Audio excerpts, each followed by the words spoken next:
No one ever tells you how strange it feels to walk into a place named after you.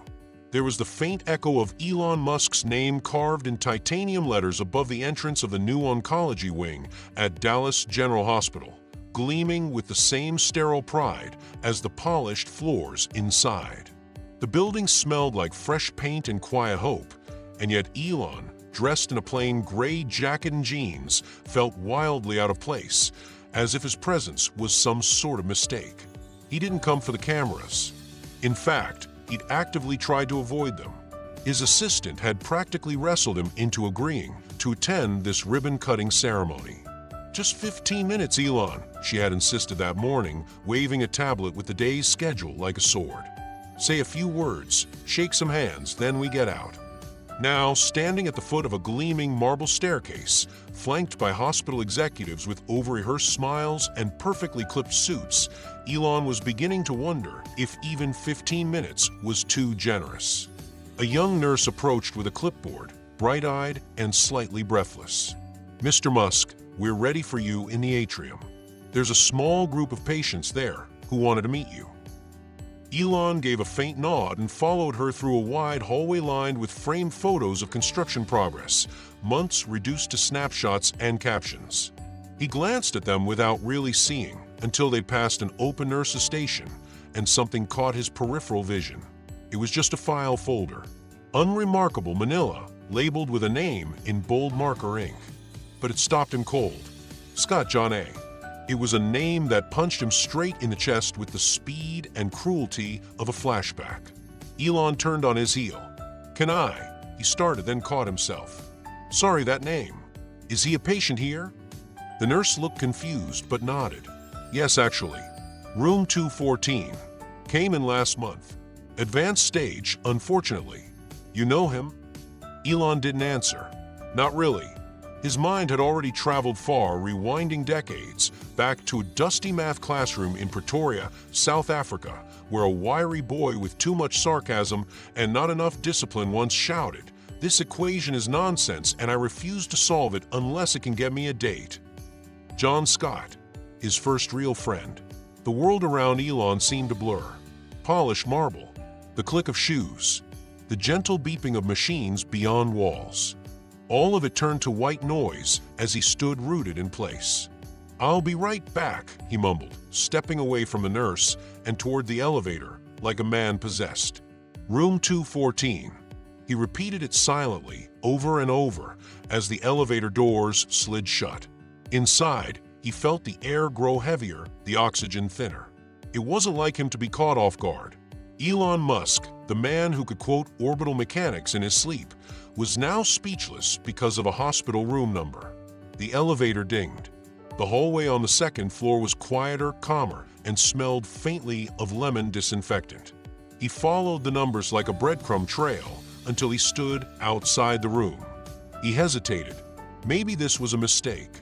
Maybe John wouldn't remember him, or worse, would resent him. After all, it had been years. 2 lifetimes, almost. Elon had rocketed to unimaginable heights, while John had, well, he didn't know. That was the whole point. Still, some instinct deeper than reason reached for the doorknob. He pushed it open, and there he was.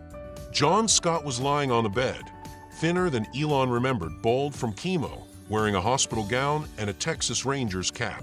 But the eyes, that unmistakable glint of mischief, even dulled by illness, were the same. John looked up from a worn paperback. He squinted, then laughed softly. "Well, I'll be damned. If it isn't the Rocket Man." Elon stepped in, a tentative smile cracking through the solemnity on his face. "Hey, John.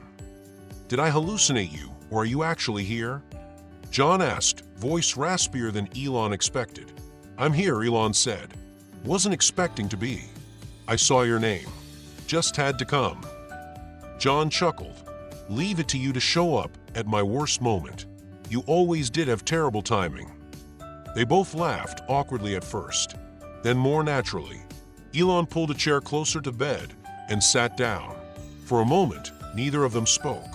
Finally, John broke the silence. "So, billionaire, genius, meme lord, and now you're crashing hospital rooms." I built this wing, Elon said quietly, but I didn't know you were here. John nodded. They say irony is the universe's way of playing dice. I say it's just bad luck with flair. Elon looked at the 4 lines snaking into his friend's arm. He didn't know what to say. What did one say to a man dying quietly in a room named after you? You look good, John said suddenly. Elon scoffed. You're clearly sicker than I thought. John smiled, then winced. Careful. My ribs might actually explode if I laugh. There was a long pause. Then Elon asked quietly, what is it? John tilted his head. You mean the name of the monster? Elon nodded. Metastatic angiosarcoma, John said. Fancy way of saying cancer that's decided to throw a house party across my entire body. They say there's nothing they can do. 6 months if I behave. Elon said nothing. His hands clenched in his lap. John noticed. Don't look like that. I've had a good run. I've made peace. But Elon wasn't listening. Not really. He was already calculating variables in his head, reading between the lines. He had faced impossible odds before, SpaceX, Tesla, Neuralink, but this wasn't about business. This was personal. And in that moment, something sparked behind his eyes. The fight had begun. Elon couldn't sleep that night. Back at his hotel suite, a minimalist space overlooking downtown Dallas, sterile and quiet as a data server, he paced barefoot across the carpet, trying to suppress the rising tide of memories that the hospital had unburied. It wasn't just the surprise of seeing John or the shock of his condition. It was the avalanche that followed. The way his brain, usually so focused on solving cosmic puzzles, suddenly became a projector for moments he hadn't revisited in decades. He sat on the edge of the bed and opened his laptop, not to code, but to write something, anything, that would help him put it all into words. Instead, he found himself staring into the screen like it was a time machine. His fingers hovered over the keys, but his mind drifted to Pretoria, 1988. John had arrived halfway through their sophomore year, a transfer from Johannesburg with a black eye, a skateboard, and zero interest in authority. Elon remembered the first thing the guy had said to a teacher. This uniform makes me look like I manage a sad grocery store. He'd said it loud, on purpose. Everyone laughed, except Elon, who was too busy calculating the probability of this kid getting suspended within a week. But something about that reckless confidence intrigued him. They met officially 2 days later in physics class. The teacher had written an equation on the board that made no sense.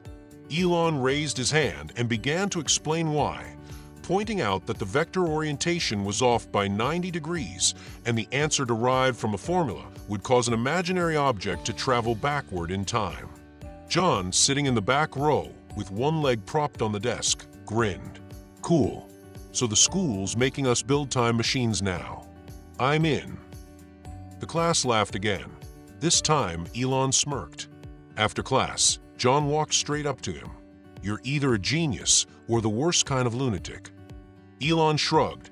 Ideally both. And that was it. Somehow, despite being polar opposites, Elon, the quiet math wizard who carried graph paper in his backpack for fun, and John, the thrill-seeking hurricane who once tried to grind a stair rail during recess, they became inseparable. Like 2 rogue satellites pulled into each other's gravity. Their friendship wasn't built on common interests. It was built on friction, on challenge, on the mutual thrill of finding someone who didn't quite fit the mold and didn't care. They'd spend hours after school sprawled on the roof of John's house, watching the stars and arguing about the nature of black holes. Elon would explain how gravity distorts time, and John would ask if that meant he could blame his poor grades on gravitational anomalies. One night, Elon had brought over a prototype for a rudimentary solar-powered circuit board he'd been working on. It could revolutionize energy storage, he'd said, eyes wild with excitement. John stared at it, nodded solemnly, and said, awesome. Can it toast a burrito? It became a running joke. Every invention Elon described, John would find some way to reduce it to fast food. You're going to Mars? Cool. Just make sure there's a Taco Bell. But when Elon got bullied for being weird, John was the one who stepped in, sometimes with his words, sometimes with his fists. And when John got suspended for spray painting, time is a flat circle on the school fountain. Elon was the one who visited his house and brought him burritos wrapped in foil like sacred offerings. Now, sitting in a luxury hotel suite hundreds of miles and memories away from that rooftop, Elon wondered if John remembered it all too. The next morning, he went back to the hospital. This time, he brought coffee. Black for John. No sugar. The man had always said sweet things made him suspicious. John was half asleep when Elon entered. His eyes cracked open slowly. "You again. Didn't think billionaires did repeat visits." "I'm known for doing the unexpected," Elon replied, placing the coffee on the tray. John nodded, sitting up slowly. "So what's the deal? You gonna buy the hospital now? Rename it Musk Mercy?" Elon chuckled. "I think it's already overbranded with my name." They sipped coffee in silence for a while. Then Elon leaned forward. "You remember the time you convinced me to skip school to try that burrito place 3 towns over?" John grinned. "You mean the one where you built a homemade GPS because you didn't trust road signs? You said paper maps were for the weak. You said logic was stronger than instinct. I was right. We ended up in a cemetery." Elon laughed, and for a moment, the hospital faded. The years fell away. It was just them again, boys with big heads and bigger dreams, thinking the world could bend if they pushed hard enough. But then reality crept back in. "You didn't tell me," Elon said softly. John looked down. "Wasn't planning to. Figured we said goodbye years ago." "Yeah, well," Elon sighed. "Turns out the universe had other plans." John studied him for a long beat. "You're not here because of the wing, are you?" Elon didn't answer. "You're here because you think you can fix this." Still, Elon said nothing. John shook his head slowly. "You've always been like this. You see everything as a solvable equation. But this isn't Mars. This isn't a launch pad. Doesn't mean I won't try." John leaned back, staring at the ceiling. "You always were terrible at letting things go." "And you were always terrible at staying still," Elon replied. A shared smile passed between them, one lined with decades of laughter, bruises, burritos, and constellations. Outside the room, nurses moved about. Monitors beeped. IVs dripped. But inside, time bent a little. 2 old friends sat in the soft gravity of memory, sharing silence that said more than words. And somewhere inside Elon, a gear clicked into place. Not out of duty, not out of guilt, but because something in him, something fundamental, refused to let John's light dim without a fight. This wasn't nostalgia. It was ignition. The next time Elon visited the hospital, he came armed with 2 large iced coffees and an awkward sense of purpose. He had barely slept again. Instead of rest, he'd spent half the night falling into black holes of medical articles, digging through obscure research papers, and emerging with little more than red-rimmed eyes and frustration. It wasn't just the diagnosis that haunted him. It was the absurd finality of it. Angiosarcoma, a rogue vascular cancer with no interest in compromise. Elon hated things that couldn't be reasoned with. The other half of the night, he'd spent pacing, remembering the way John used to laugh like he didn't believe in fear. And now, seeing that same guy shrink beneath a hospital blanket felt like watching a monument crumble under its own weight. The elevator doors opened with a tired ding. Elon stepped into the corridor and past nurses who had already stopped double-taking when they saw him. At this point, he was just the weird tech guy who showed up with too much coffee and asked too many quiet questions. He paused at room 214, inhaled once, then pushed the door open with his shoulder. John was awake, staring at the TV with the kind of dead-eyed stare that only hospital channels could inspire. A muted cooking show was playing. Some overly chipper host flambeing peaches like they held the secrets of the universe. "You brought coffee," John said without looking. "Please tell me it's spiked with morphine." "Just caffeine," Elon said, placing one on the tray and taking the other for himself. "Though I did think about slipping in some neural enhancer." John slowly turned toward him. "Still playing with brain chips, are we? I like to keep things interesting." John accepted the cup with a ghost of a smile. He was thinner than last time. The weight loss showed most in his jaw and his hands, those once callous skateboarder hands now trembling slightly as he held the plastic lid open with one finger. They sipped in silence for a while. Then John broke it, staring into the ice like it might tell his future. "So, Musk, you still trying to colonize Mars while I'm just trying to make it to next month?" Elon huffed a laugh, more air than sound. "Mars seems easier than this." "Good. You finally found something harder than physics." There was a pause. John leaned back into his pillow, closing his eyes for a moment. "You know, this hospital coffee tastes like betrayal. Yours is worse, but at least it's cold. Makes it feel like a choice." Elon looked at him, really looked. The bruised hollows under his eyes. The four-tape tugging at dry skin. The way his sarcasm had slowed, not gone, but dulled, like a blade chipped from overuse.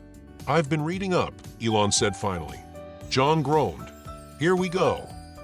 "It's rare, aggressive, the kind of cancer even the best treatments barely dent." John nodded like he already knew. 3 specialists said I'm lucky if I make it to Thanksgiving." "Are you lucky?" John opened one eye and gave him a look. "Buddy, I'm bald, I pee into a bag, and my diet consists of beige. Define lucky." Elon smiled faintly. "I missed this." John arched a brow. "Miss me dying?" "No, you being insufferable." "Ah, you always were a masochist." There was another pause, softer this time. The kind that carried weight. The kind you didn't want to fill with the wrong thing. "I'm sorry," Elon said suddenly. John blinked. "For what?" "For losing touch. For not knowing. For showing up with coffee like that makes up for 20 years. John stared at him for a beat, then let out a hoarse chuckle. "Don't be. I've been ignoring people for decades. You were just better at it." Elon lowered his gaze. John continued, voice gentler now. "We drifted. It happens. You went off to save the world. I went off to surf it. Badly. I should have tried harder. You shouldn't have to apologize for building spaceships." "I wasn't just building spaceships," Elon said. "I was running from people. From connections. They complicate things." John gave him a sidelong look. "And now?" Elon sighed. "Now I'm realizing the complicated things are the ones that matter." John studied him for a long moment, then smirked. "Sounds like someone's having an existential crisis. Want me to call Oprah?" Elon chuckled. "Only if she has an experimental cure hidden in her backyard." They both laughed, short, sharp, and grateful. John leaned back again, eyes fixed on the ceiling tiles. "I don't want pity, Elon. I'm not here for a Hallmark ending. You don't owe me redemption." "I'm not here for redemption." "Then why?" Elon sipped his coffee, eyes locked on John. "Because I think I can help." John raised a brow. "You think you can outcode cancer?" "I don't know, but I can try." John shook his head, bemused. "You're ridiculous. You always said I was a lunatic." That was a compliment. Another quiet moment passed. John turned toward him again. "You really think there's a way?" "I don't know yet," Elon said, "but I've built rockets that came back from explosions. I've coded neural networks that learned humor from Reddit. If there's a crack in this disease, I'll find it." John chuckled. "So you're saying I should delay dying because you're about to pull off a miracle?" "I'm saying," Elon said, "that I'm not letting you check out until you've eaten another burrito with me." John smiled. Then, quietly, "Make it carne asada." Elon grinned. "Deal." They clinked coffee cups, the sound soft but sure. Outside, the sun was climbing higher over Dallas. But inside room 214, something else was rising, a fragile kind of hope. The kind that doesn't make noise, but reshapes the air. For the first time in weeks, John didn't feel like just a patient. And for the first time in years, Elon wasn't chasing escape velocity. He was tethered, grounded, and ready to fight. The conference room at Dallas General wasn't designed to host despair, but it did so with ruthless efficiency. It was one of those sterile, lifeless rooms meant to hold short meetings and bad coffee. The walls were pale beige, a color that seemed scientifically engineered to absorb all emotion. There was a single potted plant in the corner, slumped as if it, too, had heard bad news. Elon sat at one end of the oval table, silent, hands clasped, as a group of specialists delivered a series of facts that sounded more like countdowns. Metastatic angiosarcoma, the lead oncologist repeated, adjusting his glasses as though the word itself needed extra clarity. It originates in the lining of blood vessels and spreads rapidly. In John's case, it's already reached his lungs, liver, and parts of the spine. Elon didn't flinch. He had trained himself to hear the worst without reacting. Over the years, he had received news of failed launches, financial meltdowns, lawsuits, and internal betrayals with the same quiet nod and focused stare. But this was different. This was not a corporation bleeding revenue. This was a friend being dismantled cell by cell. Another doctor, younger and visibly less confident, continued, "Standard chemotherapy has minimal impact. Radiation only offers temporary relief. There's no targeted treatment currently approved for this subtype. And the progression, in John's case, is fast." Elon finished for him. His voice was even, but his knuckles had gone white. The doctor nodded. "We're doing everything we can to keep him comfortable." Comfort. The word hit Elon like a slap. Comfort was what you offered when you'd already surrendered. He stood slowly, moving to the window, staring down at the city below.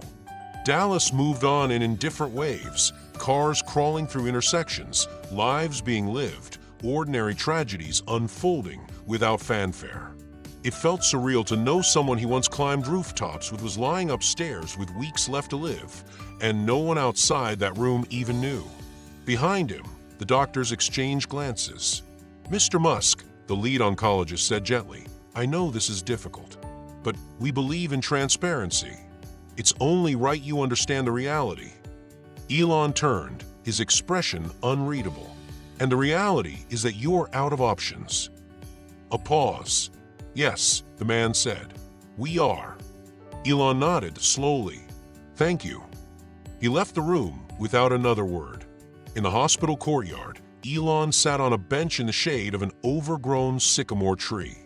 The sun filtered through the leaves in chaotic patterns that danced across his face.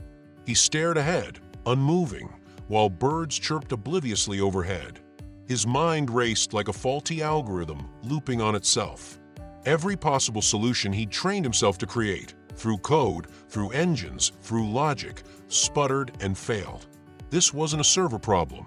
He couldn't reboot it, couldn't fire someone, couldn't throw more engineers at it until it cracked. This wasn't a company. It was a man, a friend, dying. Elon closed his eyes. For most of his life, people had assumed he was emotionless, robotic, too focused on progress to feel things properly. But the truth was Messier. He felt too much. He had simply learned long ago to bury those feelings beneath layers of problem-solving and productivity. But this couldn't be buried. Not when John was involved. The image of his friend's thin smile, his sarcastic quips about burritos and Mars, the ghost of their teenage selves lying on rooftops, dreaming impossible dreams. It all came crashing into him with an ache that logic couldn't fix. He pulled out his phone and tapped through his contact list until he reached a hidden name, one that didn't ring out in press conferences or earnings calls. Dr. Ava Lin, Neuroimmunology Systems Integration, Palo Alto. He hit dial. It rang twice. "Mr. Musk," came the voice, sharp focused, a woman who had seen things others couldn't imagine. "I need you," Elon said simply. A pause. "Where?" "Dallas General. Patient file Scott, John A. I want you to see everything. I want every biopsy, every scan, every cell breakdown. And I want it yesterday." Another pause. "I thought you said we weren't ready for human testing." "I'm not asking for testing," he replied. "I'm asking for war." Back upstairs, John was half asleep when Elon returned. The phone beeped a slow rhythm, and the room had a stillness to it, like a scene waiting for its next line. Elon pulled up the chair. "You left," John mumbled, eyes barely open. "I had a meeting," Elon replied. John smirked weakly. With death. No, Elon said.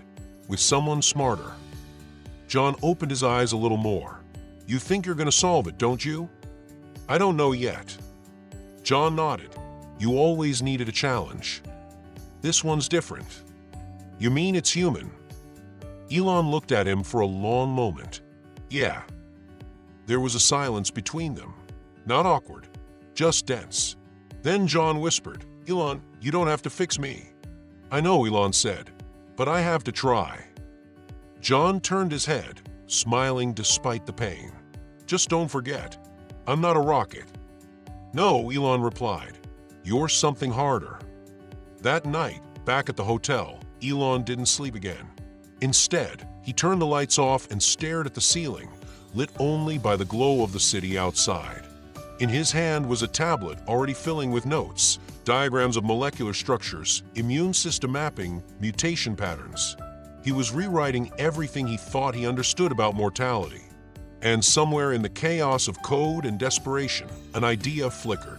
This wasn't just biology. It was a puzzle. And no one in the world was better at solving impossible puzzles than him. Elon never officially declared war. But by the time he left Dallas General that night, he had already mobilized the first wave of his offensive. The private jet waiting on the tarmac wasn't just a means of escape, it was a flying command center. Within minutes of takeoff, he was on encrypted calls with 3 of his most trusted project leads, one from Neuralink, one from OpenAI, and one from a secretive division within Tesla known internally as Project EOS, a quiet initiative meant to explore longevity tech and immune modeling, mostly theoretical until now. No one else is to know, Elon said over the call. No leaks. No names. This isn't a product. This is personal. Understood, came the reply from Ava Lynn, the neuroimmunologist he had contacted earlier. You want us to beat the clock. I want you to break it. 3 days later, in an unmarked facility outside Austin, Elon stood in the center of a sterile white lab, surrounded by walls of screens blinking with data streams and cellular simulations. It looked like the set of a science fiction film, but what pulsed through the monitors was very real. A full genomic breakdown of John Scott, mapped and analyzed by a hybrid system running on GPT-fueled pattern recognition and biochemical learning models. A large display behind him streamed code like a waterfall, compound simulations, nanotherapy delivery models, mitochondrial response chains. AI-generated hypotheses ran around the clock, millions per day, searching for a weak point in the cancer's genetic armor. To Elon, it wasn't madness. It was engineering. This mutation here, Ava pointed to the screen. It's aggressive because of the vascular root, endothelial instability. We've seen it before in sarcomas, but this one's slippery. The AI chimed in, text scrolling with new projections. Potential candidate, hybrid CRISPR plus lipid nanoparticle vector, GenPath 47C. Success probability, 2.3%. Log it, Elon said, and run a combination trial with pathway 27G. Include mitochondrial permeability data. The others hesitated. That could create systemic shock, Ava said carefully. I'm not asking for caution, Elon replied, eyes locked on the screen. I'm asking for possibilities. Around the room, teams moved with purpose. The air was thick with urgency. Scientists in lab coats murmuring theories, engineers tweaking equipment, a lone robotic arm delicately maneuvering a tray of cell cultures. It was the kind of scene that didn't exist on public tours of Tesla or Neuralink. This was behind the curtain, and it was all for one man, a man who didn't know. Back in Dallas, John was noticing the silence. Elon had gone from daily visits to occasional check-ins via text. Always polite, always vague, tied up with something big, promise I'll swing by soon. John tried not to read into it, but something in the tone felt off. Still, the nurses came. The treatments continued. The clock kept ticking. He didn't complain. One night, lying awake beneath the hum of fluorescent lights, John whispered to no one, "If you're building me a miracle, buddy, you better hurry." Meanwhile, Elon was rewriting the rules of research. He commissioned a team to create a virtual testbed, an emulated immune system capable of running live simulations based on John's actual biology. Using anonymized samples collected during earlier procedures, the system could replicate cancer growth in real-time digital models. What once took years to test in mice now happened in hours inside silicon. "We're seeing something," Ava told him one morning, eyes wide. A reaction with GenPath62B combined with protein scaffolders from the COVID mRNA structures. It doesn't eliminate the cancer, but it confuses it. It stalls replication, slows vascular intrusion. It's like tripping the enemy without killing it. Elon nodded. "That's how we win wars, step by step." The AI chimed again. Therapeutic viability projection increased. Estimated survival extension, 8.3 weeks. Continue optimization? Yes, Elon said. Then more to himself, "We're not done." But he was changing. Days blurred. Meals were forgotten. He slept in short, functional bursts. The world outside, earnings reports, Mars plans, stock prices, shrunk into irrelevance. Even the press began to speculate. Elon Musk goes off-grid. Is Tesla's CEO hiding a secret project? Let them guess, he thought. Let them guess while we rewrite fate. It was Ava who noticed it first. "You're different," she said late one night as they reviewed a new protein-binding anomaly. "You're more human." Elon looked up from the screen. "That's not usually a compliment in my world." "I mean it.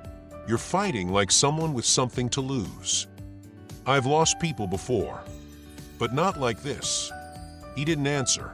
Instead, he turned back to the screen where John's cellular model flickered, its synthetic blood vessels glowing like veins of red circuitry. "We'll get him more time," Ava said softly. Elon's jaw tightened.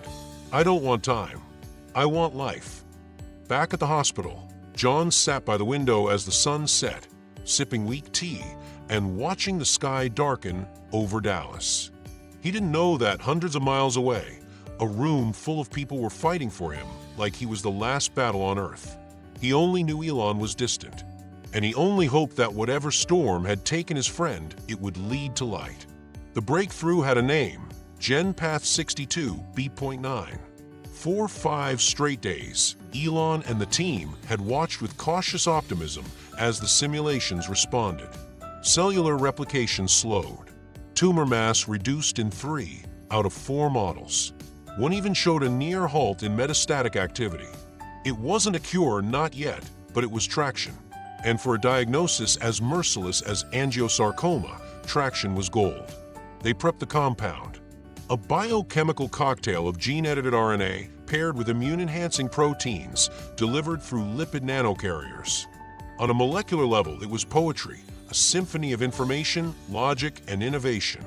Elon oversaw every stage: the formulation, the delivery protocol, the controlled environment where a synthetic organ sample, modeled after John's own, would receive the therapy. It failed in under 6 hours.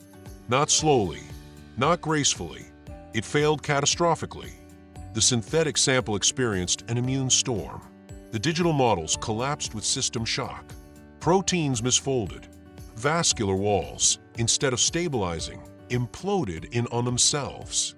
The AI attempted 3 recovery simulations in real time and failed all 3. Ava Lynn stood still in front of the data monitor, her face pale. It triggered the immune response too aggressively. The body interpreted the treatment as an invader. And the cancer adapted, one of the lead biochemists added, disbelief in his voice. It learned. Elon didn't say a word. He turned and walked out of the lab without his coat. His phone, still buzzing with notification streams from 3 departments, remained forgotten on a counter. It was nearly midnight when he arrived back in Dallas. No entourage, no announcement, no plan. He simply walked into the hospital like a man who didn't quite remember how he got there. Room 214 was dark, except for the low blue glow of the vitals monitor. John was awake, propped up against his pillows, watching an old Jackie Chan movie with the volume barely audible. The colors flickered against the walls like shadows from another universe. "Elon." John blinked. Elon stepped inside. "Hey, didn't think I'd see you tonight. Let me guess, SpaceX blew up another prototype?" "Worse." John patted the edge of the bed. "Sit. You look like a pile of haunted equations." Elon sat without speaking. There was a long silence between them, only the muffled sound of martial arts action and the occasional beep of the heart monitor breaking the stillness. John glanced at him. "You okay, man?" "No," Elon said, "but I'm getting better at pretending." John smirked. "Join the club. I'm practically a professional at pretending I'm fine." Elon looked down at his hands. They were trembling slightly, but not from fatigue, from fury, from helplessness. You ever feel like you can see the answer, but no matter how fast you run, it keeps moving one step ahead? Like happiness. "Like control," Elon replied. "I thought I had more of it than I do." John let out a low chuckle, then coughed. "Welcome to humanity. It's chaotic, unreliable, and wildly overrated." Elon smiled weakly. "You make dying sound like a comedy." "Sometimes it is," John said, staring at the ceiling tiles. "I once saw a guy flatline during a colonoscopy and come back to life mid-fart. True story." The nurse cried, laughing. Elon shook his head. "You're impossible." "You're exhausted," John said. "And not from rockets or research. From whatever it is you're carrying." Elon said nothing. He felt it rising in his throat, the confession, the failure, the weight of having tried to cheat death and been outwitted like a beginner. He swallowed it. "You know," John said gently, "you don't have to fix everything." Elon turned his head. "That's not true." "You think it is," John said, "because you're used to being the smartest person in every room. But death doesn't care about IQ." Elon looked away. John reached out and placed a hand on his shoulder. It was weak, skeletal even, but firm in its sincerity. "You showed up," John said. "That matters more to me than whatever you think you failed at." Elon stared at the floor for a long time, then whispered, "It should have worked." "I know," John replied, "but hey, I'm still here. And right now, that's enough." Elon blinked hard. "It's not enough for me." John smiled. "That's because you never learned how to sit still. You were always 5 seconds ahead of your own body." "Sometimes I wish I weren't." John smirked. "Then who would I argue with about black hole time dilation?" They laughed quietly, but beneath it was something heavier, something breaking. Elon sat there long after John fell asleep, watching the rise and fall of his chest. He thought about the formula, about how something so promising could unravel so fast, about how intelligence wasn't the same as wisdom, and how maybe, just maybe, there were battles you fought not to win, but because someone you loved was still breathing. And in the silence of that hospital room, as the glow from the vitals monitor pulsed like a slow metronome, Elon realized something profound. He hadn't come to save the world this time. He had come to save a friend. And even if he failed 1,000 times, he wasn't going to stop. The hospital room smelled like antiseptic, plastic, and now, unexpectedly, pepperoni. Elon stood awkwardly with a greasy cardboard pizza box in hand, wearing the same dark jacket from the night before. He had returned just after 8 p.m., unannounced, and entered room 214 like a man showing up for a meeting that no one had scheduled. John looked up from a crossword puzzle and raised an eyebrow. "What's this? New medicine?" Elon lifted the lid and smirked. "Technically, it contains antioxidants." John stared. "You brought me gas station pizza. It's from a 24-hour place across the street." "That doesn't make it better." "Didn't say it did." John laughed and motioned for Elon to sit. "Fine, but if I die from this, I'm haunting you. I already have 3 ex-wives haunting me. You'll have to take a number." They both chuckled. Elon settled into the chair and pulled out 2 napkins, no plates of course, and handed John a sloppy slice. It folded limp in the middle, like a tired apology. The first few minutes passed in comfortable silence, broken only by the sounds of chewing, low hospital hums, and the occasional sarcastic grunt from John. "Still better than Jell-O," he said. "Everything is better than Jell-O." John set his slice down and glanced toward the window.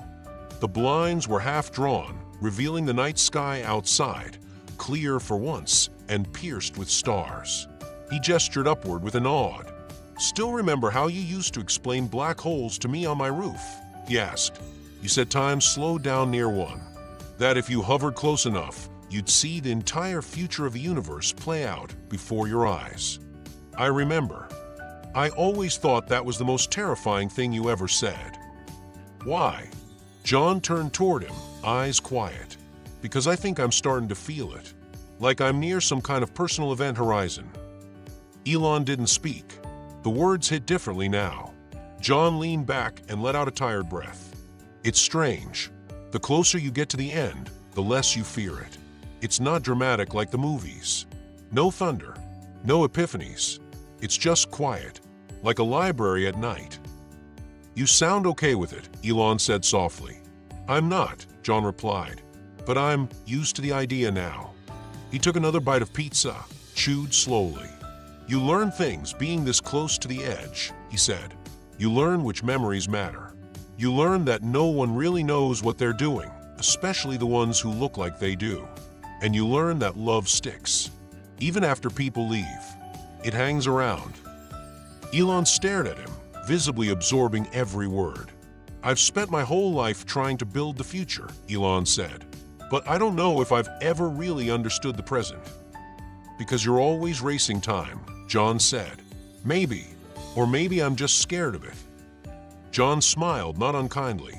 "Most of us are, but time doesn't care. It moves forward, with or without us." The room was quiet for a while.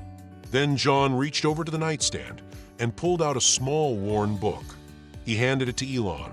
"What's this?" "Zen and the Art of Motorcycle Maintenance." "You ever read it?" "I skimmed it once. In college." "Well," John said, "try reading it when your body's falling apart. It hits different." Elon flipped through a few pages, paused at a highlighted line. "The truth knocks on the door and you say, 'Go away, I'm looking for the truth,' and so it goes away." Puzzling. He read it twice, then closed the book gently. John stretched out and closed his eyes. "The thing is, Elon, I don't need you to be a hero. I just need you to be here." "I've spent so long trying to be useful," Elon said. "You're not a wrench," John replied, eyes still closed. "You're a person." That sentence echoed louder in Elon's mind than any investor pitch or mission control countdown. They fell into a natural stillness, the kind that didn't need filling. Elon looked at the hospital monitor, blinking quietly beside them. The numbers were steady, fragile but steady. Then John, eyes still closed, muttered, "Hey, remember that time I told you I could ollie over the principal's car? You cracked your wrist, but cleared the bumper. You did not." I maintain to this day that it was an angle illusion. Elon smiled wide and laughed. "God, I miss that sound," John said, turning slightly toward him. "What?" "Your laugh. You don't let it out much anymore." "I think I forgot how."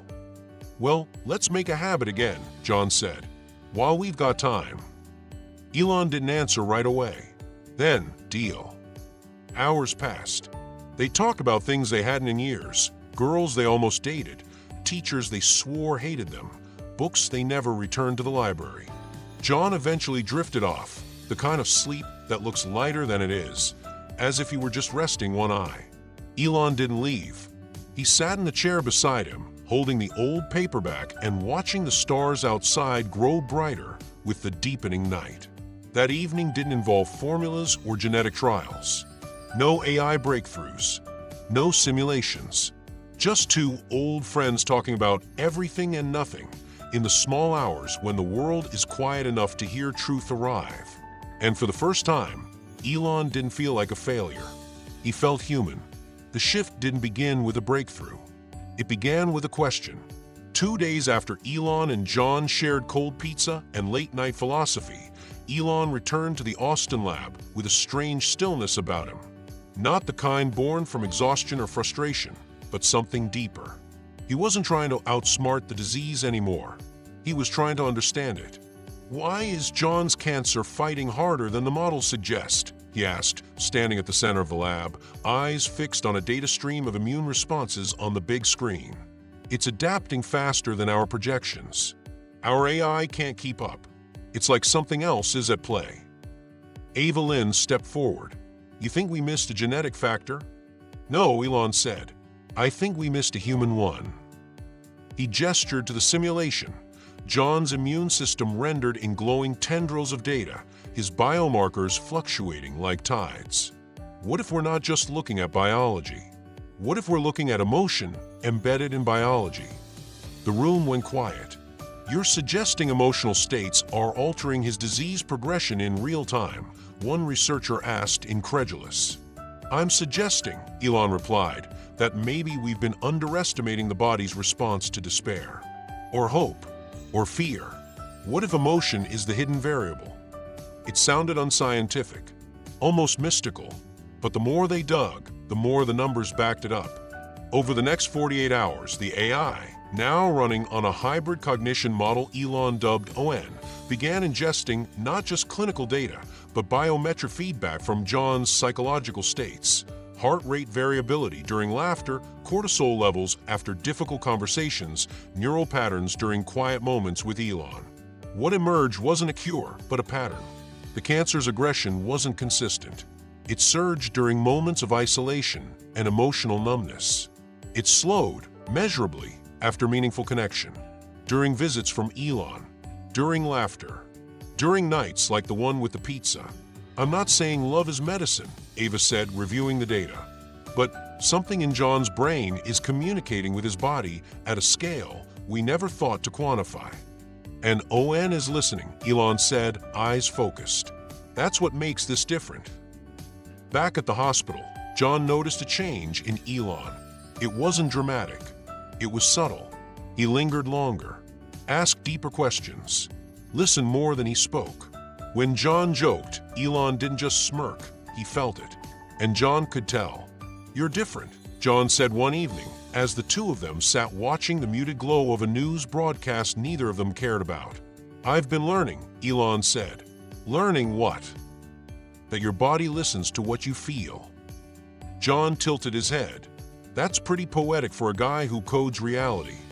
I used to think emotions were noise, Elon continued. Interference in the signal. But now, I'm starting to believe they're part of the architecture. John smiled faintly. Welcome to the human condition. You've been running this simulation longer than I have, Elon said. What's the key variable? Forgiveness, John said without hesitation. Of others. Of yourself. Otherwise it clogs the system. Elon nodded, letting the silence settle between them. I think ON agrees, he said quietly. John blinked. That your AI. It's evolved. It's mapping your emotional landscape now, alongside your physical one. And it's seeing something none of us predicted. John laughed dryly. So let me get this straight. I'm dying, but my feelings are inspiring an AI? Something like that. Well, I guess that's one way to leave a legacy. In the lab, ON's neural maps began changing form. Instead of static graphs, it started generating emotive pattern clusters, visual representations of how John's thoughts, stress levels, and social interactions corresponded with spikes or dips in his immune markers. On one map, a spike of T-cell activity matched the exact timestamp of John's laughter during their pizza night. Another showed a stabilization of vascular stress after a conversation about mortality, one where John had told Elon, "It's okay to lose if you love while you're losing." This wasn't medicine in the traditional sense. It was something older, deeper, a resonance. Ava began integrating the emotional data into their treatment algorithms. The AI adjusted dosages not just based on body chemistry, but on mood, on hope, on the quantum unpredictability of what it meant to be alive and afraid. And slowly, cautiously, the numbers began to turn. His body is responding differently, Ava said, her voice quiet with awe. We're not stopping the cancer yet, but we're changing how it behaves. Elon watched the data streams quietly. Then we'll keep going. One evening, as the sun dipped behind the Dallas skyline, Elon wheeled in a device that looked like a minimalist art installation, sleek white curves and a soft blue core pulsing like a heartbeat. "What's that?" John asked. "A mirror," Elon said, "for your soul." "Wow," John said, "and I didn't even bring cologne." Elon laughed, then explained. "It's an emotional resonance scanner. It listens to your voice patterns, your breath, even the micro tensions in your face. Then it generates responsive lighting and sound designed to stabilize you emotionally in real time." John blinked. "You built a mood lamp that understands me?" "I built a mood lamp that respects you," Elon corrected. John smiled. "You're a weird and beautiful man." "Guilty." They sat there together, bathed in the pulsing glow of the machine, as it responded to John's voice with soft color shifts and harmonic tones. It was nothing like medicine, and yet it was everything healing should be. Later that night, John dozed off mid-sentence. Elon didn't wake him. Instead, he sat in the soft blue light, staring at the small miracle that was his friend's breathing. It wasn't the mechanical rhythm of a machine. It was uneven, human, beautifully imperfect. And as Owen recorded it all quietly in the background, Elon whispered into the stillness, "I see you now, John. All of you." The lie wasn't elegant, but it was just strange enough to work. Elon Musk, tech icon, disruptor-in-chief, and walking paradox, stood before a group of press correspondents at an impromptu event in Palo Alto and delivered his newest absurdity with a perfectly straight face. "We're developing the world's first subterranean spa," he said, equipped with AI-guided emotional therapy. Think of it as a place where your chakras align while a neural network affirms your feelings. There was a beat of silence, then scattered laughter, half confusion, half amusement. A junior tech blogger from Wired raised his hand. "Are you serious?" Elon blinked. "I'm always serious." He walked off the stage 2 minutes later, sipping from a ceramic mug that read, "I know I'm weird. That's my edge." The press, as expected, began theorizing. Is Musk pivoting to wellness tech, AI-powered mindfulness pods? Here's what we know, and inevitably, is this the beginning of the boring spa? It wasn't. Of course not. But it gave him just enough noise to cover the signal. Behind closed doors, the real project was accelerating faster than any of his companies had ever moved. Owen was no longer just mapping John's emotions, it was refining its own ability to respond to them. Elon had trained it to recognize the nuances of joy, fear, grief, and even irony within John's biometric patterns. And now, Owen was adapting treatment suggestions based not just on biological shifts, but on emotional resonance. It was working, quietly, slowly, brilliantly, and it couldn't be discovered. The first real problem wasn't technological.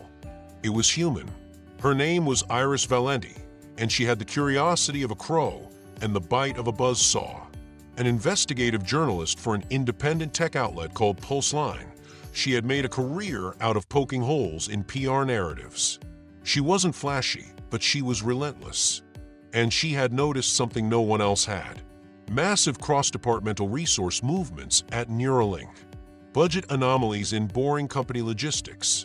A quiet hiring spree in biotech with oddly tight NDAs. Most of it could be waved off as eccentric strategy. Elon had always been unpredictable, but Iris wasn't buying it. She posted a speculative thread on X, formerly Twitter, with a headline that caught traction fast. Elon Musk's underground secret, is Neuralink creating an off-the-books human research lab? It got 80,000 shares in 12 hours. Elon read it at 2 a.m. while sitting beside John, who was asleep again, a soft pulse of blue light from ON washing the walls. "I take it you've been caught," John mumbled without opening his eyes. "She's digging." "What did you tell them?" "That I'm building a spa for broken billionaires." John opened one eye. "You are the most ridiculous man alive." Elon smirked. "It's worked so far." John chuckled, then closed his eye again. "You'll need a better distraction. Maybe launch a car into Saturn next time." "Too obvious. Dress it as a penguin first." "Better." They both laughed quietly, But Elon knew the problem was real. If Iris or anyone uncovered the project's true purpose, it could collapse under legal scrutiny, ethics debates, or worse, public hysteria.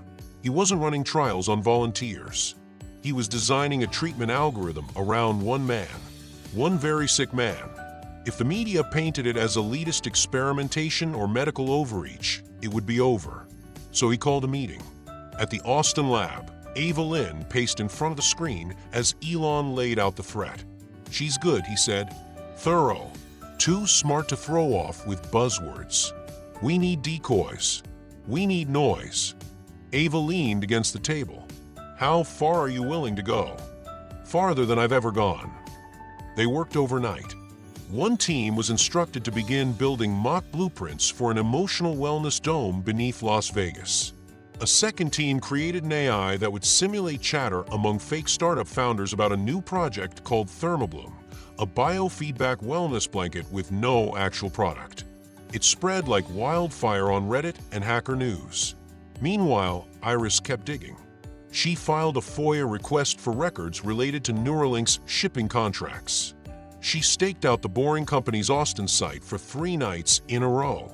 She even tried to interview a newly hired lab technician who refused to speak on record but looked visibly anxious when she asked about a man named John.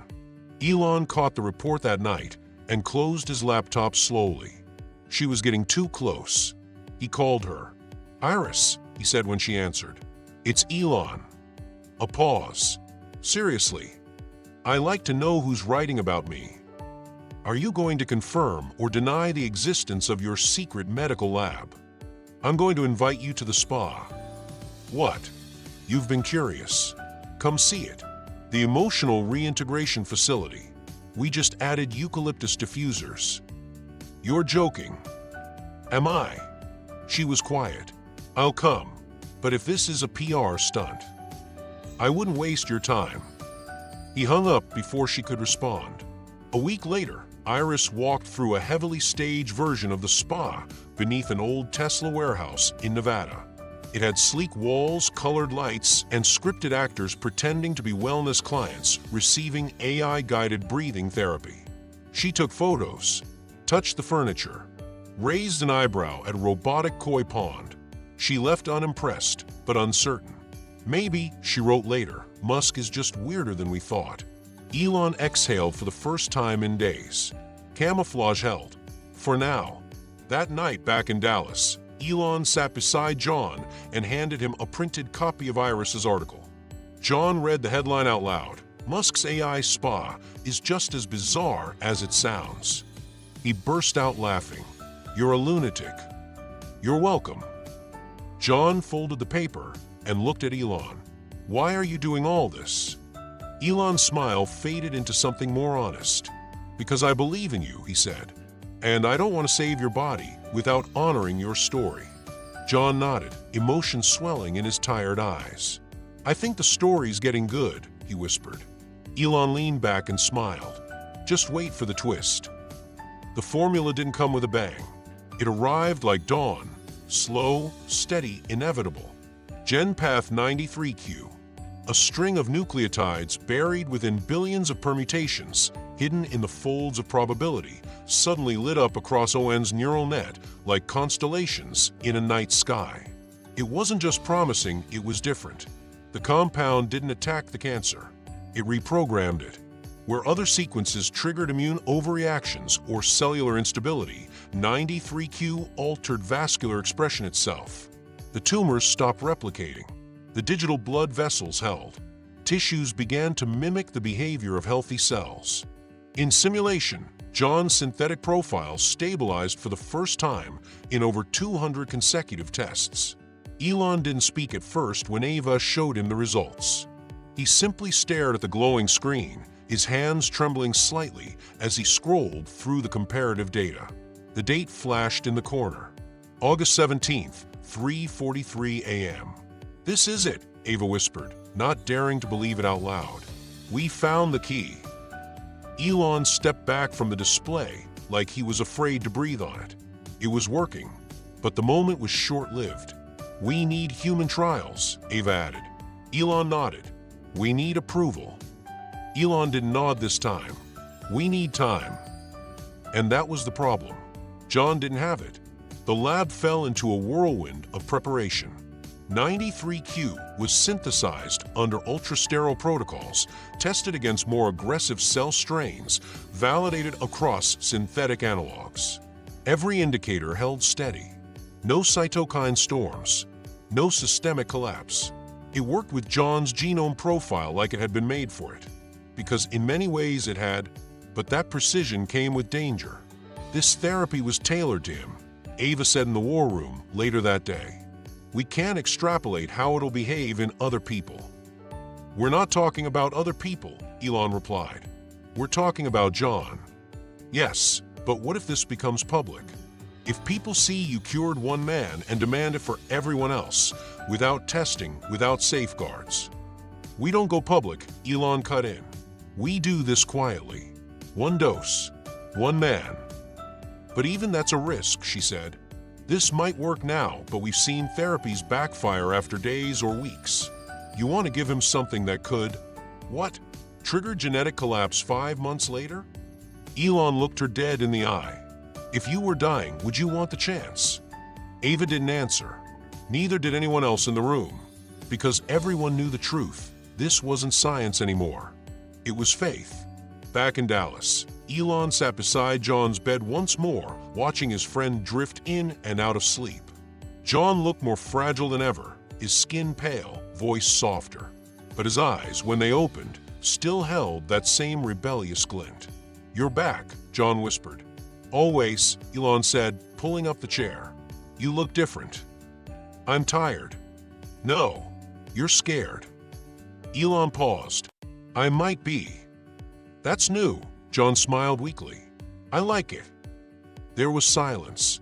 Then Elon reached into his jacket and pulled out a small, silver case. Inside, a single vial of clear fluid shimmered under the light. It looked innocent, harmless, even, but it carried the weight of everything. What's that? John asked. Elon hesitated. Hope. John stared at it. The real kind or the experimental kind? Both. He explained it all. 93Q, the simulations, the risk, the possibility.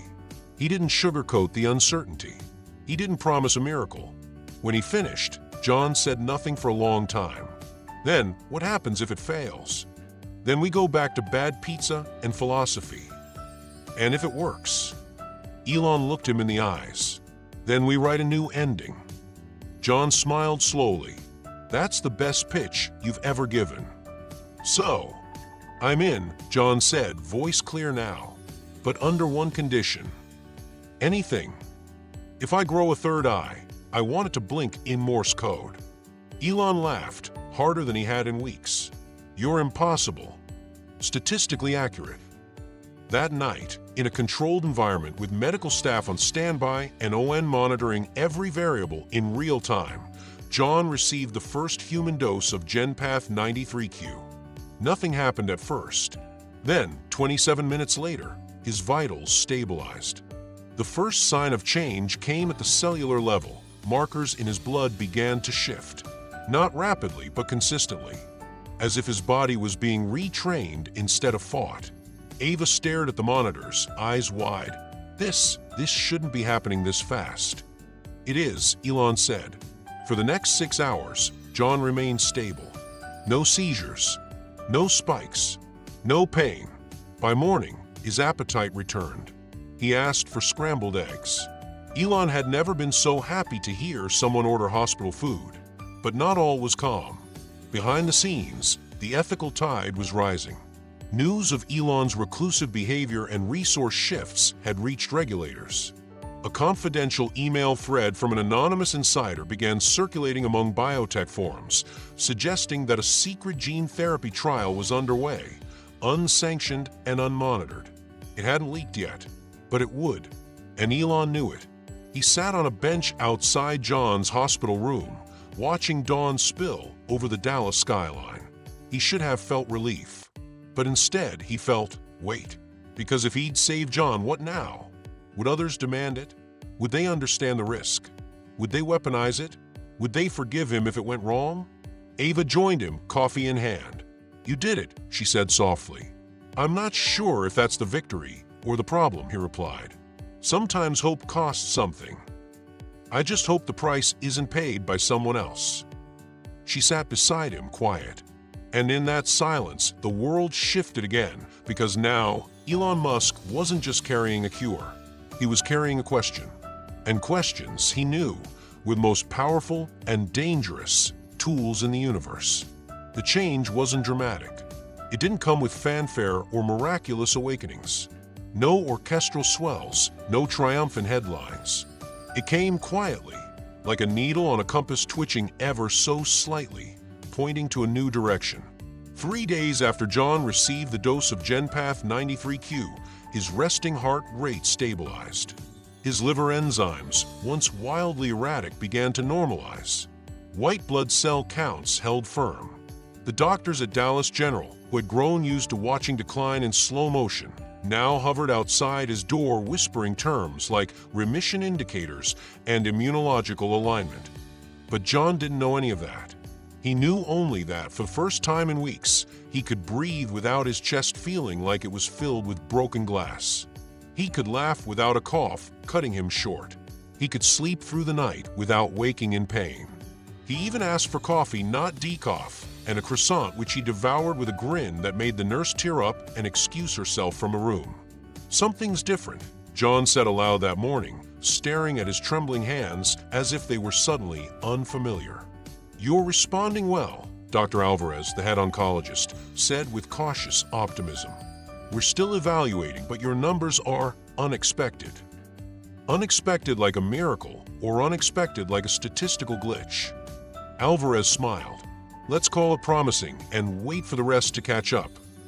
John nodded, but the gears in his mind were already turning. He hadn't started a new treatment. He hadn't signed up for anything radical. And yet, he felt like a man emerging from underwater. Elon watched from a distance. Not through monitors, he insisted on being physically present.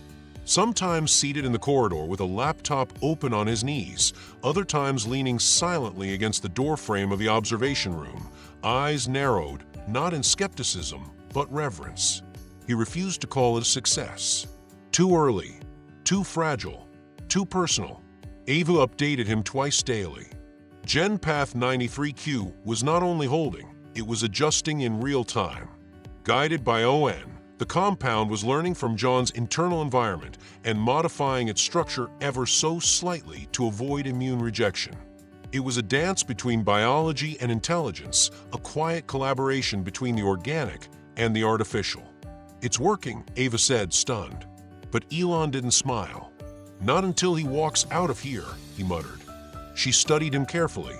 "Why haven't you told him?" "Because if he knows I did this, he might say no." "Why?" "Because he knows I'd give everything," Elon said.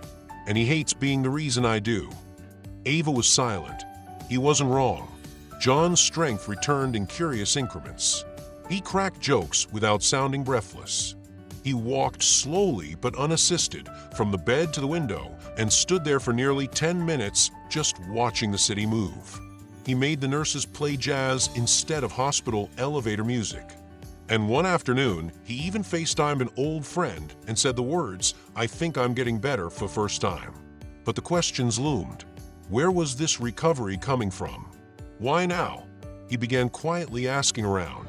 Not accusing, just curious. Dr. Alvarez said they were running supportive therapies. Nurses said it might be the cumulative effect of earlier chemo. But John wasn't stupid. He could feel it. This wasn't just a turn in the tide. This was interference, intervention, and he had a suspicion. One evening, just after sunset, Elon arrived with 2 coffees and a box of those awful store-bought cookies John secretly loved, but publicly mocked. "You're 2 days late," John said, smirking. "You didn't die. I figured I could slack." John took the coffee but set it aside. His gaze was sharper than usual. "Elon, I need to ask you something." Elon met his eyes, unreadable. John hesitated. "Am I part of something? Like a community? Humanity?" "I'm serious." "So am I." John sighed. "You know what I mean. I'm getting better. No one can explain it. I didn't take any new drugs. And you're here more than ever. But you've stopped talking about work, about missions. You're not yourself." "I'm very much myself," Elon said calmly. "Just less noisy about it." John studied him. "Did you do something?" Elon didn't answer. Instead, he sipped his coffee and turned toward the window. "That's not a denial. It's also not a confession. Why would you hide it?" Elon looked back at him, and in his eyes, John saw it. Not guilt, not pride, but fear. "Because if I told you," Elon said softly, "you'd feel like you owed me. And I don't want your gratitude. I just want you alive." The room went still. John leaned back slowly, absorbing the weight of it. "You really are an idiot," he said finally. "I know. I would have said yes, if you'd asked. I didn't want to put that on you." John smirked. "That's the dumbest thing anyone's ever said to me. And I once had a guy tell me whales were just vegan sharks." They both laughed. Then John reached out, placed a hand on Elon's forearm. "Thank you, even if you won't let me say it." Elon nodded, blinking harder than he wanted to. And in that moment, between the beeping monitors and the dying sunlight through the blinds, a new truth settled quietly between them. It wasn't about saving John anymore. It was about choosing to not let go, even when the world tells you to. Especially then. Secrets have a half-life. No matter how carefully you bury them, they radiate. They hum in the silence. They press against the walls of conversations, warping their shape until someone, finally breaks. It was a Tuesday morning when the truth escaped. A nurse, young, kind, and painfully new to the unit, entered John's room with his morning meds. They had shared jokes in passing before, and this time he lingered a moment longer, watching John sip weak hospital coffee. "I read the logs," the nurse said with a proud grin. "It's incredible. What Mr. Musk and his team did for you, it's like science fiction." John froze, cup halfway to his mouth. "What did you say?" The nurse blinked. "Oh, I mean, it's public record for internal tracking. The therapies listed under experimental authorization from." He stopped. "Wait, you didn't know?" John didn't respond. The nurse backed out of the room quickly, apology on his lips, regret all over his face. John stared at the wall, as still as stone. When Elon arrived later that day, he brought soup. Miso, John's favorite. Light, comforting. A gesture. He pushed open the door to find John sitting upright, arms crossed, face unreadable. "Hey," Elon said, sensing the shift instantly. John didn't respond. Elon set the container down on the tray. "It's from that place you used to like, the weird little fusion place with chairs that feel like medieval punishment." "Nothing." Elon finally looked directly at him. John's eyes were cold. "You lied to me," he said. Elon didn't flinch. He just nodded. "I did. You gave me an untested therapy without my consent. I couldn't risk you saying no. You had no right." John's voice cracked like glass under pressure. "Do you even hear yourself?" Elon looked down. "I didn't do it to control you." "Then why?" "Because I couldn't watch you die." John shook his head, breathing shallow, anger and shock fighting for space. "You think you're the only one who's afraid? You think you get to decide who lives and how?" He snapped. "You're not a god, Elon. You're not some messiah. You're just a man with too much power and not enough boundaries." Elon's voice dropped low and firm. "And you're just a man who is dying." "I still am." Silence. A long, terrible silence. John's chest heaved. "You think because it's working, it justifies everything?" he asked. "What if it had gone wrong? What if I'd started convulsing? What if my brain melted from inside out, and I spent my last hours screaming because you couldn't wait for consent?" "I would have taken responsibility," Elon said quietly. "No," John replied. "You would have gone back to your labs. Built something to forget. You don't carry loss, you outsource it." That landed. It wasn't entirely true, but it wasn't false either. Elon turned away for a moment, looking at the wall like it might hold some better version of himself. "I didn't know how else to fight," he said. This was the only war I couldn't afford to lose. And you lost me in the process, John said. That hit harder than Elon expected. He turned back, eyes rimmed red now. I didn't want to play God. I wanted to save my friend. Then you should have trusted your friend. John looked down at his trembling hands. Do you know what this feels like? He whispered. To realize your own recovery was never your choice. Elon said nothing. It feels like betrayal. Later that night, Elon sat alone in the hospital courtyard. The city was noisy again, traffic humming, lights blinking, life moving forward. But inside him, something had stalled. He had built rockets to land backwards on moving platforms. He had created AI that could write poetry and break code. He had dreamed of Mars like it was salvation. But none of it prepared him for this. Because saving someone wasn't the same as healing them. Because hope given without permission can feel like theft. Ava called that night, her voice careful. Vitals are holding, she said. The therapy is stabilizing beyond projections. That's good, Elon said, but his voice didn't carry joy. Only gravity. He knows, he added. A pause. And I might lose him anyway. Ava didn't offer advice. She knew better. Some things couldn't be fixed, only witnessed. Back in his room, John stared at the ceiling. The soft pulse of the monitor filled the air, a rhythm too slow to be comforting. He wasn't ungrateful. He wasn't naive. He knew Elon had acted out of love. Or at least the closest thing a man like Elon could feel without choking on it. But love that overrides autonomy isn't love. It's fear. And fear, John thought, might be the real disease no one's cured yet. The next morning, Elon returned. No coffee, no food, no clever lines. Just him. He stood at the door, hand on the frame. I shouldn't have made the choice for you, he said. You're right, and I'm sorry. John didn't speak. Elon turned to leave. But just as the door began to swing closed behind him, John said, without turning his head, I didn't want to die. Elon paused. I still don't. He looked back. Then what now? I don't know, John said. But let's start with you sitting down and me deciding what happens next. Elon nodded, and for the first time in this war, he let someone else lead. They called it a regression event, as if giving it a clinical name would soften the blow. On the fourth day after the confrontation, John crashed. Fever spiked. His oxygen levels dipped below safe thresholds.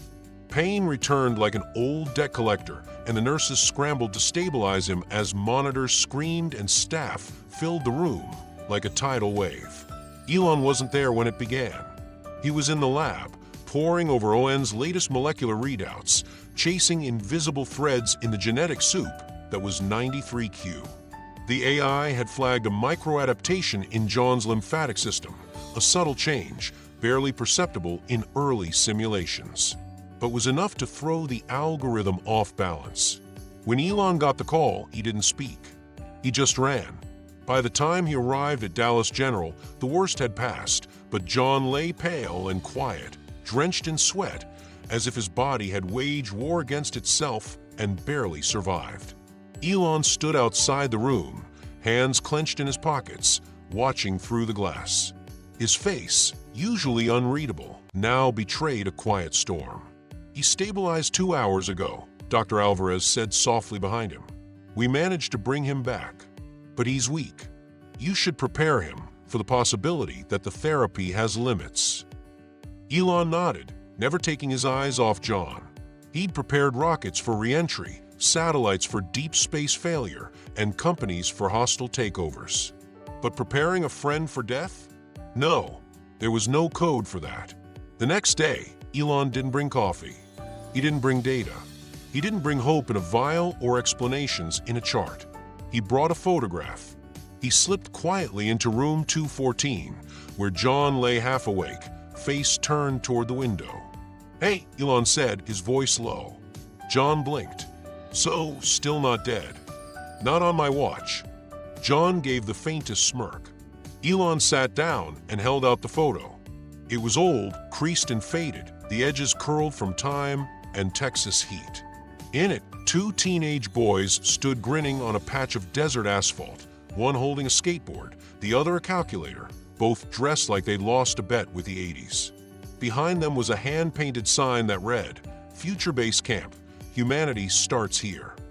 John stared at it for a long time. "Where did you even find this?" he asked, voice rough. "Bottom of a box labeled Dumb Things That Mattered," Elon replied. John chuckled weakly. Then Elon flipped the photo over and handed it to him again. On the back, written in smudge blue ink in all caps, was a line they'd scribbled at 17. "If one of us makes it, we both do." John read it once, then again. His lips quivered, not from weakness this time, but from something deeper. Something warm and ancient and unspoken. "You still carry this?" he asked softly. "I carry a lot of things," Elon said. "Most of them not as honest." John nodded, eyes glassy. "We were idiots. We still are." A pause. "Good," John whispered. "I'd hate to die as a grown-up." They laughed, quietly but fully, and something cracked open between them. Not forgiveness, not immediately, but something more honest, a truce. The kind forged not by apology, but by the shared weight of time. That evening, the sky over Dallas bloomed with a storm. Thunder rolled like distant cannon fire, and rain streaked the hospital windows as if the world itself needed to weep something out. Inside room 214, Elon pulled the chair closer to John's bed. "You know what this reminds me of?" he said, nodding to the storm. "That camping trip," John said. "The one where you built a weather balloon out of duct tape and guilt. You threw it into a bonfire. It deserved it. You almost burned off your eyebrows. Small price to pay." They both smiled, looking up at the ceiling as if it could project those memories like constellations. John's voice turned quieter. "You were right," he said. "About the therapy. I would have said yes. I was just afraid that letting you save me would mean I owed you something I could never repay. You don't owe me anything." "I know, but still, I needed to get angry. It was the only way I could feel like I had any control left." Elon nodded. "You had every right." Silence filled the room, but wasn't the heavy kind anymore. It was the silence that follows truth, gentle, respectful, clean. "You're not the same kid who wrote that note," John said, "and neither are you." John turned toward him, "But that note's still true." Elon looked at him. "Then we finished the pact." They didn't shake hands. They didn't need to. The pact wasn't about formality. It was about showing up. Later, when Elon left the room, he paused in the hallway and looked back through the glass one last time. John had fallen asleep again, the photo still in his hand, its ink faded but its meaning sharp as ever. Elon exhaled, slow, deep, cleansing. There were still obstacles, still unknowns, but something had shifted. They were no longer just fighting to survive. They were fighting together.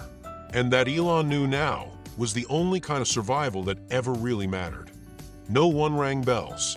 There was no ceremony, no celebratory tweet, no string quartet emerging from the elevator playing Vivaldi. Just a line of numbers on a screen, then another, then silence, then the word, remission. It arrived cautiously, almost apologetically, like even the hospital's diagnostics department didn't quite believe what they were seeing. Dr. Alvarez had to run the tests 3 times, then a 4th, just to be sure the machine wasn't malfunctioning. But the scans didn't lie. The tumor mass was gone. The metastases had retreated, leaving only faint traces of where destruction once lived. John's blood markers were not only stable, they were ideal.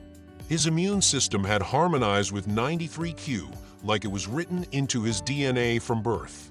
Elon stood in the observation room, watching as the final results rendered on the screen. For a moment, no one spoke. Then Ava whispered, "We've never seen anything like this." Still, Elon didn't react. His hands remained in his pockets, his jaw tight, his face unreadable. Dr. Alvarez turned to him. "We'll have to publish. The journals." "No," Elon interrupted. The room went quiet. "No papers," he said again, more softly this time. "Not yet." But this could change. Not yet. He left before anyone could argue. John didn't know the full results yet. He just knew he'd been waking up with more energy, less pain. He could eat solid food without nausea. He could walk the length of the corridor, slowly, but without feeling like each step was a countdown. He could sleep through the night and wake up remembering his dreams. That morning, Elon arrived without anything in his hands. No laptops, no data, no food, no banter. Just presence. John was sitting up, sketching something on a napkin, a rough blueprint of what looked like a rocket, but somehow included a burrito launcher. Elon looked at it, eyebrow raised. Humanitarian airdrops, John said. Next frontier. Elon smiled faintly. Still unstable thrust vectors. Just like me. He laughed. Elon did too, but gently. Less as a reaction, more as a surrender. John noticed. What's going on? Elon hesitated. Then he sat down and said nothing for a while. Just watched the sunlight shift across the linoleum floor, listened to the 4 pumps' soft clicks, and traced the sound of John's breath. The sound was steady, unremarkable, perfect. Finally, he said, "It's gone." John blinked. "What is?" "The cancer." A pause, longer than expected. "You're sure?" "I've never been surer of anything I didn't fully understand." John leaned back slowly, absorbing the words like light through closed eyelids. "No more countdown?" he asked. "No more countdown." John closed his eyes and cried. Not a storm, not a flood, just a few tears escaping, tired and grateful, like soldiers returning home. Elon didn't say anything. He just sat there, present, still, and for once, without a single urge to fix anything. That night, Elon didn't go home. He stayed in the room after visiting hours, an honorary violation no one enforced anymore. The nurses had stopped asking questions weeks ago. The techs nodded when they passed him in the hallway, as if to say, "We don't understand it either, but we're glad you're here." John fell asleep just after midnight, his breath soft, almost rhythmic. Elon remained in the chair beside him, arms crossed, watching him sleep. Not because he was monitoring, not because he was calculating, but because he could. For the first time in years, decades even, he allowed his mind to rest. No thoughts of Tesla's next prototype. No Mars trajectory math looping in the background. No shareholder emails buzzing in his pocket. Just breathing. Just silence. Just this. A single life. Saved. Not with fanfare, but with stubbornness, sacrifice, and ultimately, surrender. In the days that followed, the hospital began preparing for John's discharge. His chart read like a puzzle someone had solved with crayons. Impossible recoveries. Spontaneous remission. Systemic recalibration. The language became more poetic than medical because no one had the vocabulary for what had happened. Ava visited twice, careful and curious. "He's going to want answers soon," she said. "He deserves them," Elon replied. "Are you ready to tell the world?" "No." "Why not?" "Because this wasn't for the world." Ava looked at him, studying the edges of his usually forward-leaning mind. "And what happens when the world comes asking?" Elon didn't answer right away. Instead, he pulled out a small flash drive from his pocket and handed it to her. "What's this?" "The logs, the sequence, the neural syncs, everything. You want me to archive it?" "No," he said. "I want you to forget it." She blinked. "You can't be serious." "I am. But this could save thousands, millions." "I know," Elon said, "but only if we do it right. When we're ready. When we understand why it worked, not just that it worked. Otherwise, it becomes another race, another product, another shortcut to immortality we're not wise enough to hold." Ava nodded slowly. She didn't agree, but she understood. And that was enough for now. Elon returned to John's room just before sunset. The windows were open, letting in the scent of Texas dust and summer warmth. John was sitting by the edge of the bed, dressed in real clothes for the first time in months. Jeans, sneakers, a faded t-shirt that read, "Class of 1994, most likely to leave Earth." Elon handed him a pair of sunglasses. Why? Because it's bright out there. John smiled and slipped them on. You ready? Elon nodded. Are you? No idea, John said. But I've never walked into anything this uncertain and felt this okay with it. They didn't say goodbye to the room. They just walked out. Slowly, quietly, step by step. As if the world outside needed time to prepare for their return. As if healing didn't need headlines. Only breath. Only presence. Only two old friends walking into the light, finally, without a shadow behind them. It started with a whisper. A leaked email here, a scrubbed name in a shipment manifest there. A junior technician at Neuralink, disgruntled after being passed over for a promotion, posted a cryptic thread on an obscure biotech forum. Elon Musk is hiding a cure, and it has a name. Most ignored it, but few didn't. Within a week, the story had grown legs. Headlines began sprouting like weeds across fringe tech sites. Secret therapy in Texas hospital. Did Elon Musk quietly cure cancer? Neuralink's side project, genetic resurrection? Elon said nothing. Neuralink's PR team issued a flat denial. We do not engage in unapproved clinical trials. We respect all regulatory processes. When a Bloomberg reporter cornered Elon in the hallway of a spaceport opening, he just smirked and said, if I had a cure for cancer, I'd bottle it in tequila and sell it at Coachella. The media laughed. The story faded, somewhere between disbelief and distraction. No confirmation, no footage, no medical paper, no name. Just a void where something miraculous should have lived. John read the headlines like everyone else. He sat on a park bench, sunglasses on, hoodie pulled low, watching squirrels perform existential slapstick under a dying oak tree while flipping through articles on his phone. He chuckled quietly at one piece titled, Musk's Alleged Miracle, Just Another Moonshot or Medical Marvel? Sounds like your autobiography, he muttered. Elon, seated next to him, with a half-eaten sandwich in one hand, didn't look up. I'd go with Memoirs of a Functional Madman. More cinematic. John put the phone down and leaned back. You're enjoying this more than you should. I'm not enjoying it, Elon replied. I'm watching the world almost figure something out and then trip on its own shoelaces. John nodded, smirking. And you're not going to tell them? Nope. John looked at him. Why? Elon glanced up at the trees before replying. Because for once, I don't want the truth to become currency. John blinked. You're evolving. Don't tell anyone, Elon said. I have a reputation to destroy.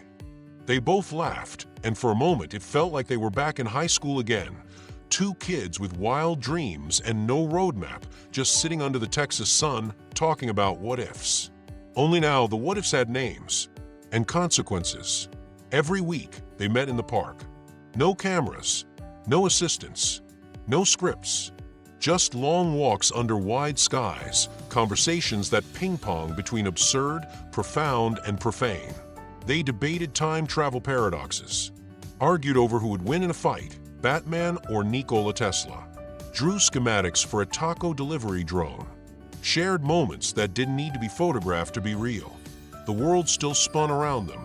Elon gave speeches, ran companies, launched satellites. He became a headline machine again.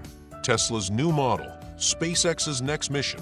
A vague joke about making brain tattoos sent Wall Street into a tailspin. But these walks, were never tweeted. And John slowly rebuilt. He started painting again, took up photography, taught himself to cook with alarming mediocrity. Some nights, he'd text Elon a picture of a burnt casserole with the caption, "New fuel prototype, want to test it on Mars?" He gave no interviews, turned down a book deal, smiled politely when people asked how he got better, and answered, clean living and spite. The mystery of his recovery became a kind of folk tale. Some believed he was part of a government trial, others said it was meditation and green juice. A few even claimed he had faked the illness to test the healthcare system. John never corrected them, because the truth, he realized, wasn't for them. It belonged to him, and to the man who had risked everything to give it. One afternoon, As they walked beneath a stretch of blooming crepe myrtles, John paused and looked over at Elon. "You ever regret not going public?" Elon stopped mid-step, then shrugged. "Sometimes. Usually when I'm trying to sleep. And the rest of the time, I remember watching you breathe." John smiled. "That's the Elon I wish more people saw." "No, you don't," Elon said. It had ruined the brand. They kept walking. A few feet ahead, a child tripped and fell on the path. Elon instinctively stepped forward, but the kid got up, brushed off, and ran laughing back to their parent. John watched it all, then said, "I used to think miracles came with trumpets. They don't. They come with science, betrayal, pizza, and a guy in a black jacket standing awkwardly at your bedside." Elon didn't respond. He just smiled. And for the first time in his life, he didn't feel like proving anything. He just existed. And it was enough. That evening, John sat in his apartment flipping through an old shoebox of photos. He pulled out the one Elon had given him in the hospital, the desert road, the sign, the boys they used to be. On the back, under the original handwriting, he had added a second line. "One of us made it. The other one made sure." He placed the photo back in a box, closed the lid, and set it on the shelf beside his bed. Outside, the wind rustled the trees.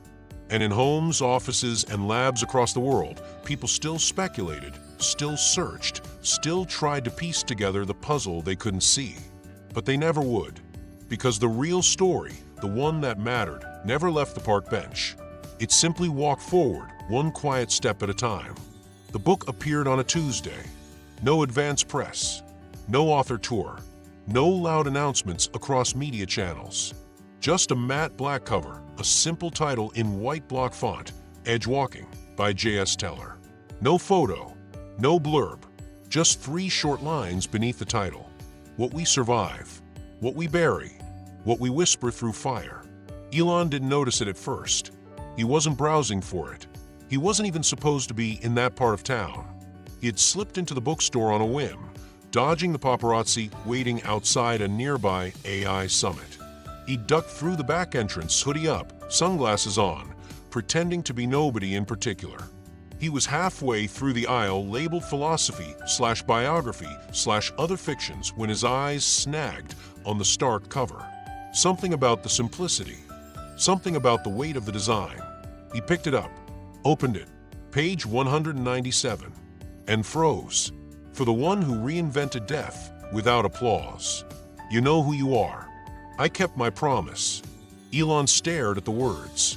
His hand gripped the edge of the page just a little too tightly. Around him, the world didn't move. The shelves stood still. A ceiling fan clicked softly above. Somewhere in the distance, a child asked about dragons. None of it reached him. Only that sentence. Only that voice. He bought the book in cash and left through the same back door. No entourage. No driver. He walked down the block and sat on a bench in a small public square, the book heavy in his lap. He read the first page, then the second, then the third. By the fourth, he realized it wasn't a memoir. It was a map. John, under the pseudonym J.S. Teller, had written a novel with no timeline, no chapters, and no named characters. It was written in parables, anecdotes, coded metaphors. A man climbs a mountain to bury a fire. A boy builds a machine that can only speak in truth. A patient disappears from a hospital where nothing is recorded. The writing was raw, honest, sometimes poetic, sometimes ridiculous. But for Elon, it was unmistakably real. He saw the night they ate pizza and talked about time travel, reframed as a scene with 2 strangers arguing over the weight of silence. He saw the failed formula turned into a ritual performed in a cave that collapsed, killing a god made of wire and light. He saw himself, always off stage, always unnamed but present, and always trying. A week later, the book began gaining attention. It wasn't a bestseller, not yet, but something about it spread. Quietly, organically. Readers said it felt personal, that it read like grief and healing had fallen in love, that it made them feel like they were remembering something they hadn't lived. Book clubs dissected it like scripture. Forums created spreadsheets, theories, timelines. But no one found the names. That was the point. John hadn't written it to confess. He had written it to echo. To prove a truth, you don't need to be known to matter. One evening, Elon showed up at John's apartment without warning. John opened the door in slippers and a t-shirt that read, "Obsolete Tech Support." "You saw it," he said. Elon nodded and held up the book. "You hid half our story in riddles." John smirked. "You always liked puzzles. You wrote me into mythology. Wasn't hard." Elon stepped inside. The apartment was cozy, cluttered with books, plants, and things that had been broken and lovingly repaired. A worn telescope sat near the window. A Polaroid of two boys in the desert had been framed and hung above the desk. John poured tea. They sat. "You're not mad?" John asked. "No." "Disappointed?" "No." "Curious?" Elon nodded. "About one line in particular?" John raised an eyebrow. "To the one who reinvented death without applause." Elon looked at him. "Why that phrasing?" John sipped, then said, "Because that's what you did. You didn't beat death with a parade. You outmaneuvered it, and then you stayed quiet. You let me live my story instead of turning it into your legacy." "I didn't want a legacy." John smiled. "Exactly." A pause. "Then, and the rest of the world?" "They won't find us in there," John said. "They'll feel us, but they won't know." That was intentional. Of course, they can't corrupt what they don't understand. Elon leaned back, then grinned. "You should have been an engineer." "Too emotionally unstable," John said. "Also math." They both laughed. The kind of laughter you earn after watching something die and choosing to keep breathing anyway. A month later, Elon saw a woman reading Edge walking on a park bench. She was crying, not sobbing, not broken, just gently crying, like something old and forgotten had been touched in her. He didn't interrupt. He just watched from a distance, then turned and walked away. In time, the world moved on. New tech, new crises, new headlines. But in a few corners, quiet revolutions bloomed. Hospitals began exploring the role of emotional resonance in long-term care. A few research labs initiated projects around adaptive genomic therapies inspired by the fictional theories in Edge walking. A Nobel-winning neurologist cited the book in a footnote, calling it a stunningly human lens into the entanglement of mortality and meaning. But still, no names, no credit, no Musk, no Scott, just the echo, just the story, just the message left between pages for someone who already knew where to look. They called it Ethernet. No one knew where it came from. It appeared in obscure academic conferences first, then in white papers passed quietly through medical institutions and research circles. There was no logo, no founder, no press release. Just a phrase, predictive compassion, adaptive care. At its core, Ethernet wasn't just an algorithm, it was a shift. A living architecture of artificial intelligence designed not to replace doctors or crunch data faster than any human, but to listen, to interpret emotional context, to recognize subtle biological signals and stress responses, to anticipate, not just treat. It prioritized empathy before analytics. It recommended conversation before prescription. It saw patients as people, not profiles. And no one had any idea it came from Elon Musk. That's how he wanted it. He had learned his lesson the hard way. Loudness wasn't legacy. Invisibility could be impact. If the world never attached his name to this one thing, then maybe it would survive the noise. The first deployment was in a remote clinic in Bhutan. The second, in a pediatric ward in Sao Paulo. Then Nairobi. Then Belfast. Then Detroit.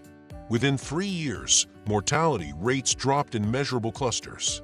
Anxiety disorders in chronic patients plummeted. End-of-life care transformed into something more dignified. Doctors stopped burning out. Nurses started staying longer. People somehow felt seen. No one traced the systems back to Elon's encrypted fund or Ava Lynn's quiet programming network. They just welcomed the results. And Elon, He watched from a distance, satisfied not with applause, but with outcome. For once, he didn't build a company. He planted a forest. He still met John every Friday. Same park, same bench. Sometimes they walked. Sometimes they sat in silence.